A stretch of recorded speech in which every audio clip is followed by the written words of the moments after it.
25-21, 25-19, 25-19 ang ating talaan. The last two sets napunta sa kupunan ni Jasmine Nabor at ni Risa Sato. Ang Water Defenders were playing very happily right now sa opening day ng Premier Volleyball League. Well, meanwhile, on the side of the Jet Spikers, they are lacking that energy na meron sila sa paumpisa nitong larong ito at tuluyan ngang nakuha ng Water Defenders yung second and third sets. They played smartly. Lahat ng puntos nakita natin andun talagang sineselebrate ng Water Defenders. And so far, they've tried to minimize the errors na kanilang nakommit. As we take a look at the stats for the third set, mas marami di hamak ang talagang nakuhang puntos ng Water Defenders. 9 attack points as opposed to only 4 ng Jet Spikers. At pati blocking, talagang sinarado nila ang net at nahirapang mag-penetrate ang Jet Spikers in that last set. At hindi rin nakatulong na double-digit ang errors ng Jet Spikers. And of course, we have Lucy Torres Gomez, who is the wife of Richard Gomez and the representative of the 4th District of Leyte.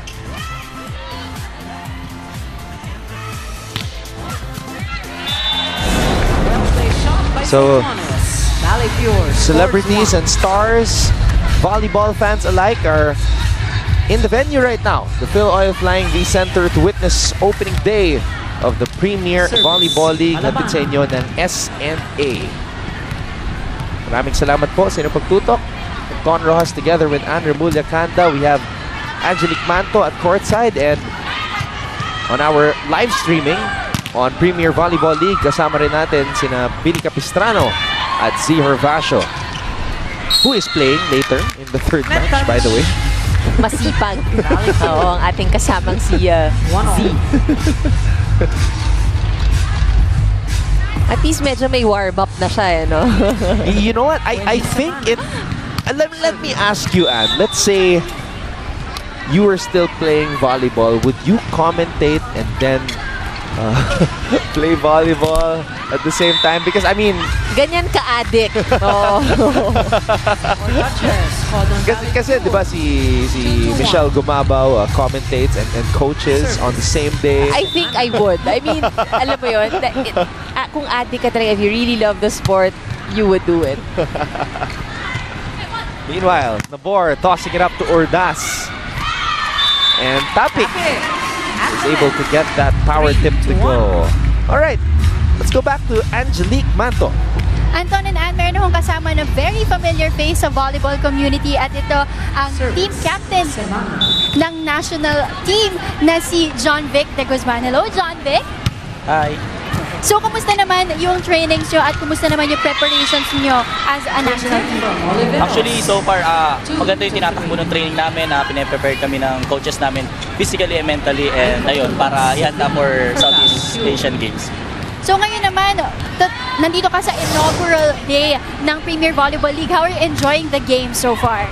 Of course, nandito ako para supportan yung mga brothers ko na naging teammates ko sila before sa iba't ibang teams, and of course sa mga ate kong nandito ngayon, sinusuportahan ko talaga sila. So ayun, nag-enjoy ako today. So ngayon naman, John Vic, pwede mo rin namang imbitahan yung ating mga volleyball fans sa supportahan din ang ating national team on the Philippines. Ayun po, sana po supportahan niyo po ang men's and women's volleyball team na lalaro for SEA Games, and huwag po tayo magsasawa supportahan ng men's and women's volleyball sa Philippines. At ayun na nga po ang team captain ng national team na si John Vic de Guzman. Balik sa inyo, Anton and Anne. Alam mo, Angelique, Anne, I'm very happy na pinili pa rin ni John Vic ang national team, kasi I remember interviewing him sa The Score, and he does have opportunities sa showbiz. Pero kailangan natin siya. I think parang meron siyang, or lumabas siya somewhere. Lumabas siya sa seclusion, sa movie. So, it's really the love for the game. We're thankful na maglalaro pa rin para sa bayan ng si Idol John Vic de Guzman. Siyempre, inaabangan din ng kanyang mga fans ang kanyang paglalaro ng volleyball. Bukod dun sa, possible acting career. Balikan muna natin, Annette, ang mga tweets ng mga fans. Sabi ni Edgardo Jr., "It's nice to see all the greatest players competing in one league. Thanks, PVL and ABS-CBN for giving us a good volleyball show. No, Edgardo, thank you for always tuning in and being active sa ating coverage. Ito naman, thank you. Sabi ni Stephen si Kuya, thank you for the live stream, watching and supporting all the way. Wow, from New Zealand. Oh, really? Oo. Wow. Live stream from New Zealand. Thank you so much. Si Neil Aaron Santiago naman, go Bali Pure. And he is watching all the way from Nueva Ecija. Neil, sana nasa mabuti kang kalagayan. Maraming salamat. Si Jules naman, cheering for Soltones. Oo, you the woman. Diba? All the way from Baguio City. Talaga naman, she's the woman. Kanina pa pumupuntos itong si Soltones. Maraming salamat sa lahat ng mga nag-tweet. We hope you're enjoying opening day dito sa Premier Volleyball League. All the teams, lahat ng teams, lahat ng 6 na kupunan na kasali dito sa ating reinforced conference will see action today. So right now, nakikita natin itong bagong mixture of talent ni Coach Roger Goreyev sa Water Defenders as they take on the veteran Lady Jet Spikers. Later, we will see the Power Smashers and Lady Warriors as well. And then, Gold Smashers naman kontra Perlas Lady Spikers will go at it sa ating pangatlo at huling laban. Service, Soltones.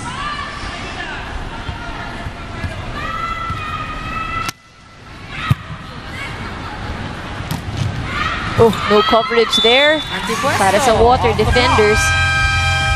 And the Lady Jet Spikers will head into this technical timeout on top, 8-7. There's Richard Gomez and Juliana. So it's been a very festive atmosphere here inside the Phil Oil Flying V Center as we have a very competitive first match of this brand new Premier Volleyball League as the Lady Jet Spikers lead the Water Defenders 8-7. Yonko serving for the Air Force. Sato. Malabanan. Blockers were there. Soltones. Abanto. Pops it up. Semana. Tossing it up. Look at And Urdas. Cases will get the point. Urdas, good effort on her end. Pero masyado nang malaya. Ito yung maganda sa game na to, ano? Water Defenders up by 2, but the Jet Spikers, the Lady Jet Spikers trying to get the set and extend it, possibly extend it to a 5th set. That doesn't cross. And you just can't count out the Lady Jet Spikers. Of course, this is a veteran team, Anton. Ito yung tinitingnan natin ngayon. At kung veterano kang team, hindi ka dapat nararattle or nawawalan ng pag-asa. And you're able to handle this pressure na ang kalaban mo, lamang na ng 2 sets sa'yo. Jasmine Nabor serving We have some fans reacting from behind us. 10-8. Semana. Cases. It's a free ball given up. Semana to Yonko. Urdas tossing it up to Jeremy Malabanan who gets the point. Off the hand of Yonko. 9-10. So tuloy-tuloy pa rin ang pag-arangkada ng Water Defenders dito sa laban na to.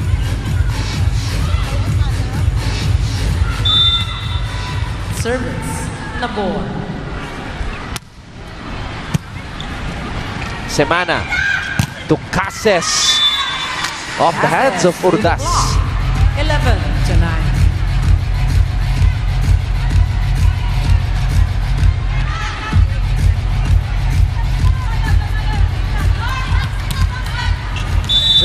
We're going to see all teams in action as we mentioned earlier. Mamaya Power Smashers kontra Lady Warriors.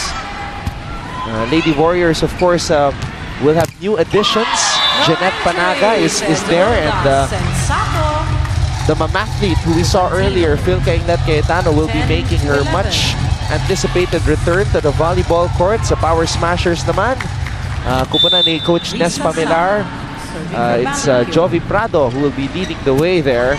Pero may mga reinforcements from Arellano University, sina Regine Arocha, also seeing action. So, Outside shot. fierce rivalries, fierce matchups ang ating mapapanood dito sa unang conference ng Premier Volleyball League. Is there a particular matchup that you're looking forward to, Anne, or players that you want to see in our first ever reinforced conference for the PVL? Well, for the teams, Anton, it's gonna be interesting, because yun nga, meron, the composition of the teams participating in this conference, haluan na yan Merong ibang teams na matagal na silang naglalaro together, and we have teams like the Water Defenders na ngayon pa lang binuo, recently pa lang nag-gel. So, I'm really excited to see all of them play against each other. Pero pagdating sa mga players naman, syempre yung inaabangan ko, we see the local players here. Syempre, inaabangan ko rin makita yung mga imports na mag-reinforce ng mga teams natin this conference. Now in basketball, syempre, sa professional ranks may mga conferences na may mga imports, and some players say na mas gusto pa nila yung mga conference na merong import kasi yung focus lahat sa kanila lahat ng focus na sa import For a volleyball player naman, is that the effect also? Like from your experience, do you enjoy playing with reinforcements?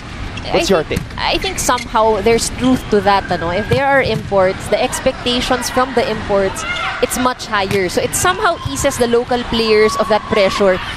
You'll see them excel more. Kasi yun yung maganda doon. And to top it off, in a way it elevates the game that we see. Not to say na hindi mataas yung kalidad or level ng laro na nilalaro natin, but itong mga players ito, magkakakilala na to. Nakikita nilang isa't isang naglalaro dito sa local scene. And the addition of the imports makes it, I guess, even more exciting. Dahil maraming tanong dyan how well these imports will gel with the team that they belong to.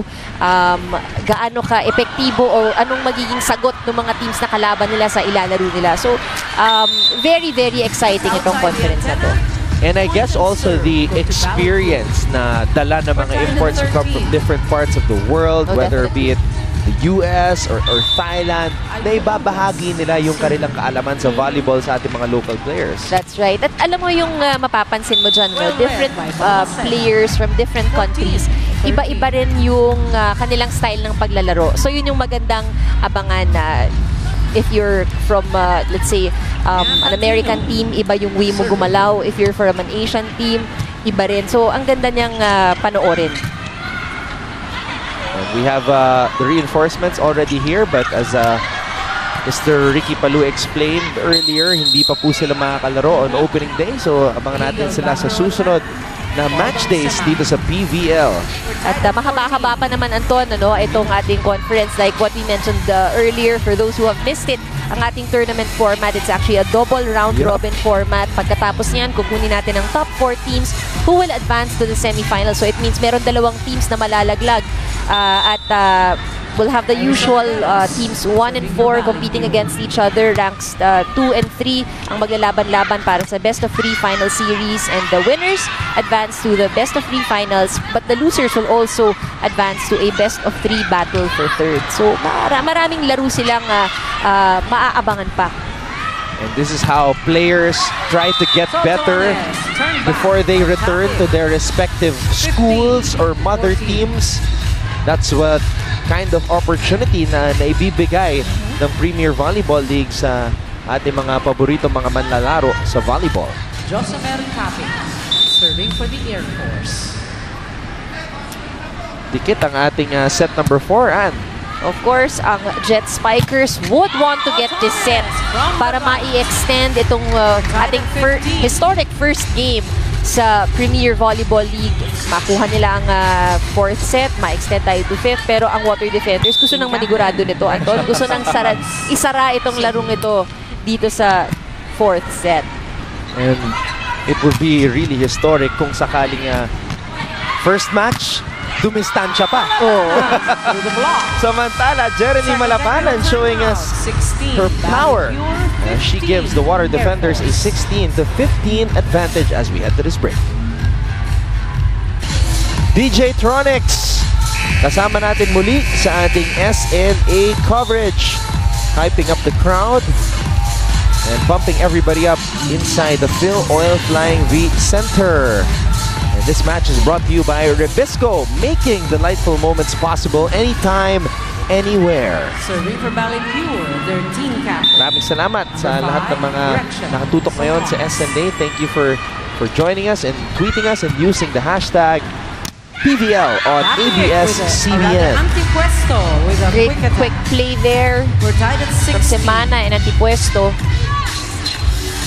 And right now, PVL on ABS-CBN is one of the trending topics on Twitter. Wow, thank you. Yeah. Yan naman, ang mga sumusubaybay sa atin. Ang gandang makita that they're really interacting and, you know, 17. sabi ng kanilang thoughts on Twitter.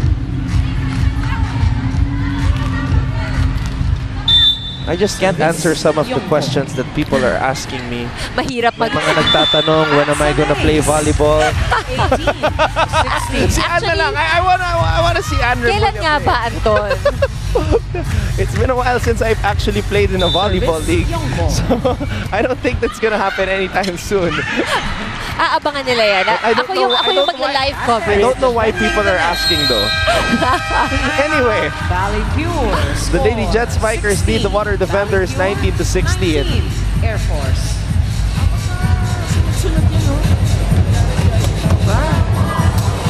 Huwag niya ibigay yung set ng ganun-ganun lang. Bali na, kung matatalo tayo, at least nagpapakahirap tayo. Eh, nakukuha nila yung punto sa madaling paraan. Kayo, madi-discourage niyan. Bakit hindi nyo sila pa i-receivein lang naman natin eh. Hindi nga nagja-jump serve. Nasa desisyon nyo lang naman yan eh. Pag tamad kayo, hindi talaga kukunin yan. Pero kung may conviction kayo, kukunin ko tong bola na ito, kukunin niya kahit saan pumunta yan. Kung mababayaan eh. Namang na nga tayo eh.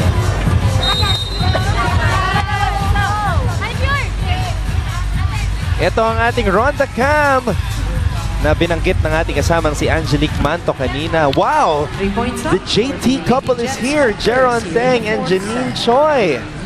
Ayan na po. Ay. Young love. And of Pero course, yan din yung inaabangan ng mga tao. Ronda Cam. Direct Al Neri, the director who never stops working. We were together last night with barely any sleep. Bawal Covering magpahinga. Pinoy Pride 40. Jasmine And serving for Direct Al Valley is here again today. And of course, Eric Tipan. And you're here. Yep. Bawal magpahinga nga, Anton. Pero I can't let this pass, Ann, because I just came across a tweet. May nag-tweet sa akin kasi nga pinag-uusapan natin si Ate Ivy playing later for the Cool Smashers. As we see this long rally right here, Nabor giving it up to Malabanan. And the point goes to the Lady Jet Spikers. May nag-tweet sa akin si Vina Tanora. Sabi niya, Kuya Anton, mas excited sana ako makita si Ate Ann maglaro. Wow! Bukas, abangan mo. Bukas, abangan mo. Pero walang game bukas kasi walang schedule. serving for the Air Force. Meanwhile, 20-17 for the Lady Jet Spikers. But 3 point for Valley Casas Pure. throws this one away. This is a very crucial set para sa Jet Spikers. Of course, they need to win this set to extend to a 5th. Pero narinig naman natin kanina rin from Coach Roger. Gusto niya nang isara itong game na to here in the 4th. Hindi nakatulong na may error pang na-commit on the side of the Jet Spikers. Meanwhile, it's a quick attack for Antipuesto. So 2 hitting errors, and 20. at naitabla ng Water Defenders ang laban. Wow! Lady Jet Spikers. Coach Jasper calls a timeout. One stop tayo. Yun yung sinasabi natin eh, pagka nag-service zero tayo, hindi natin kagad ma-one stop. So ito, one stop tayo, kaya tayo nag-timeout ngayon, ha? One stop tayo. Okay, maganda na may receive natin eh, pero yun nga, kailangan natin pumatay naman ngayon. Okay, ha? Go! Kunin natin ito set na ito. Walang ipita.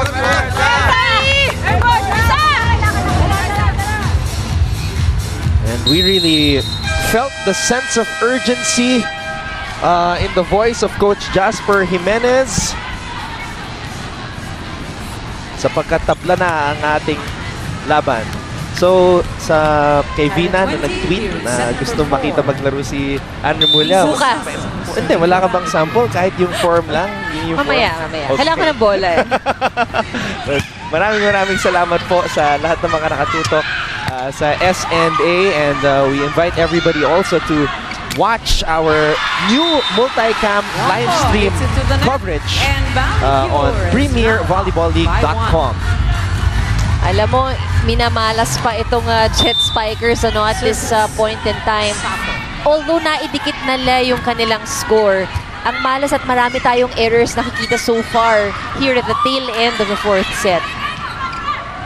You're right, and it's really the errors that have killed the Lady Jet Spikers here. Kasi kanina, lamang na sila 20-17. And now, Water Defenders are on a roll. Kailan naman isang lakin mo, tsaka mo yung kanina sana. So, kailangan natin na confidence sa sarili natin. Ha? May receive tayo. Ito. Kailangan natin, ha? Play tayo. Tama yung hilain mo to yung play. Tapos, single block mo to. Single block! Ha? Paluin mo, kahit ano mangyari, single block na eh. Huwag mo ihulog yung gano'n. Kung dalawa yung spiker mo, pwede mong ihulog. Ha? So play. Doon ang receive natin. Doon sa bandaron, ha? Hilain mo doon. Sa'yo ang play, ha? Bawi ka! Ayan na po ang mga manlalaro ng Perlas Volleyball. 22-20. Ella De Jesus, Amanda Villanueva, May Tajima. Which reminds me, meron po tayong special Ateneo Lasal Down the Line episode Wow. tomorrow. That's gonna be exciting. Abang ko yan. Yes, please support my show with Dan Lazaro. It's coming out tomorrow on sports.abs-cbn.com, an Ateneo Lasal special before game number 1 happening on Tuesday. I'm sure you're very excited, Ann, for Ateneo Lasal. 6th straight year in the UAP Women's Volleyball Finals. Samantala, action picking up here. Oh, Oliveros getting the point. Napako sa 20. Ang Lady Jet Spikers. And Cass is very disappointed with that last error. Look at that. Pinilit niyang abutin yung bola, no? At napaisip nga siya, outside na ba? Very costly errors being committed here. Dapat konti lang, then balik na tayo sa pwesto, ha? Okay. Alright, just a little reminder.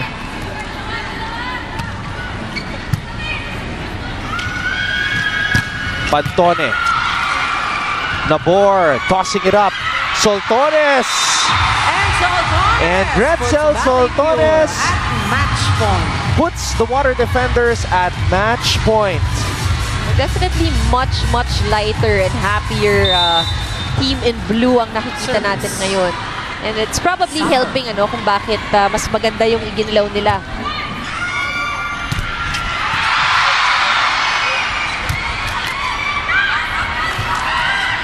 Nabor. Combination play. Jasmine Nabor gives it to Malabanan.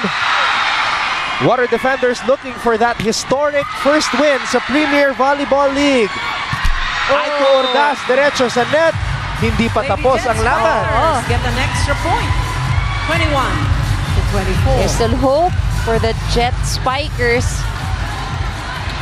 But this is also a strong front line for the Water Defenders, and they are on the receiving end. So tingnan natin kung anong play ang balik nila. Nabor. Malabanan breaks down the wall and gives the Water Defenders the historic first victory by a team dito sa Premier Volleyball League. Panoorin natin muli. Malabanan mula kay Nabor. Puntos para sa Water Defenders at nakamit ng kupunan ni Coach Roger Gorayev ang makasaysayang unang panalo dito sa Premier Volleyball League Reinforced Conference. And we've seen quality returns and exchanges here in this match at naging exciting itong larong ito. Anton, nakita naman natin na nanguna ang Jet Spikers, bumawi ang Water Defenders, and here in the last set, it was just unfortunate na napakaraming errors ang nakita natin from the Jet Spikers, kaya't nakausad talaga itong Water Defenders. And our best player of the game is brought to you by Rebisco, making delightful moments possible anytime, anywhere. And our best player of the match, kasama ngayon ni Angelique Manto. Anton and Ann, kasama ko nga ngayon ang ating best player of the match, si Gretzel. So, Tones, congratulations, Gretzel. So, from losing the first set, ano ba yung ginawa niyo para maka-bounce back kayo to win the first game ever ng PVL? Yung sinasabi ni Coach, masyado kaming matamlay kanina and sobrang bagal namin. So, ayun, sabi niya bilisan daw namin. So, sinunod lang namin si Coach. So, kanina, Gretzel, nung kinausap kita sa dugout, sabi mo, baliw yung word para mag-describe yung closeness niya sa team. At abangan namin sa loob ng court ngayon na ipakita niyo ba yun kanina? Yes, the way pag nag-point kami, nagkukulitan lang kami and then yakap-yakap lang. Yan lang. So, congratulations, Gretzel, for winning the first game. Balik sa inyo, Anton and Ann. Maraming salamat, Angelique. Congratulations, Gretch! First ever player of the match sa kasaysayan ng Premier Volleyball League. Oh, at kitang-kita naman natin, saya rin ang masayahin talaga itong si Gretchel. Isang karangalan, the Lady Beast, with the first ever player of the match award sa PVL. And it's been a great day, but we are not done yet. Magsisimula pa lang tayo. More exciting games lined up for the volleyball fans. Syempre, Anton, at tulad nga ng sinabi natin kanina, lahat ng teams na to, syempre excited tayong makitang sumabak ngayong araw na to. Power Smashers, makikipagtagisan ng galing kontra sa napakalakas at napakahusay na Lady Warriors. Kain Nepomuceno is there. And Ike, Elaine Casilag, kasama rin dyan, Shishi Dadang, Myla Pablo. This is going to be an explosive matchup. Nakita rin natin si Jeanette Panaga. So once again, for our first match, nagtagumpay ang Water Defenders kontra sa Lady Jet Spikers 3-1. Sa ngalan ni Direk Abet Ramos, Angelique Manto at Ann Remulla Canda, ako po ang inyong lingkod, Anton Rojas, nagsasabing huwag po kayong alis dahil magpapatuloy pa ang mainit na aksyon dito sa Premier Volleyball League.